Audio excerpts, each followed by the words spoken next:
നമുക്കിന്ന് ചിക്കൻ കൊണ്ടൊരു variety item തയ്യാറാക്കാം. എന്താണെന്ന് ഞാൻ ലാസ്റ്റ് പറയുന്നതാണ്. അപ്പോൾ നമുക്കൊരു പാത്രത്തിലേക്ക് കുറച്ചധികം വെളിച്ചെണ്ണ എടുക്കുന്നുണ്ട്. ഇതിലേക്ക് ഒരു 3 സവാള തീരെ കനം കുറച്ച് കട്ട് ചെയ്ത് ഇട്ട് കൊടുത്ത് വറുത്ത് കോരി എടുക്കാം. ഇനി 1 കിലോ ചിക്കൻ എടുക്കുന്നുണ്ട്. ഇതിലേക്ക് ഇനി മഞ്ഞൾപ്പൊടി, കാശ്മീരി ചില്ലി പൗഡറും സാദാ മുളക് പൊടിയും, 1 ടേബിൾ സ്പൂൺ കുരുമുളക് പൊടി, ഗരം മസാലപ്പൊടി, മല്ലിപ്പൊടി, 1 സ്പൂൺ നാരങ്ങാ നീരും കറിവേപ്പിലയും 1 ടേബിൾ സ്പൂൺ ഓയിലും കൂടെ ചേർത്ത് കൊടുത്തിട്ട് ആവശ്യത്തിനുള്ള ഉപ്പും കൂടെ ചേർത്ത് ഫ്രൈ ചെയ്ത് വെച്ചിരിക്കുന്ന ഓണിയനും കൂടെ ചേർത്ത് കൊടുത്ത് കൈകൊണ്ട് നന്നായിട്ടൊന്ന് മിക്സ് ചെയ്ത് 1 മണിക്കൂർ നമ്മൾ റെസ്റ്റ് ചെയ്യാൻ വേണ്ടിയിട്ട് വെക്കണം.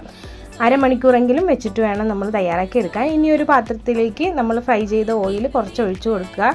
ഇനി നന്നായിട്ടൊന്ന് ചൂടാകുമ്പോൾ നമ്മൾ ചിക്കൻ ഇട്ട് ഹൈ ഫ്ലെയിമിൽ വെച്ച് നന്നായിട്ടൊന്ന് ചൂടായതിന് ശേഷം മൂടി വെച്ചിട്ട് ലോ ഫ്ലെയിമിൽ വെച്ച് ഒരു 10 മിനിറ്റ് കുക്ക് ചെയ്തെടുക്കുക. തീരെ വെള്ളം ചേർത്ത് കൊടുക്കരുത്.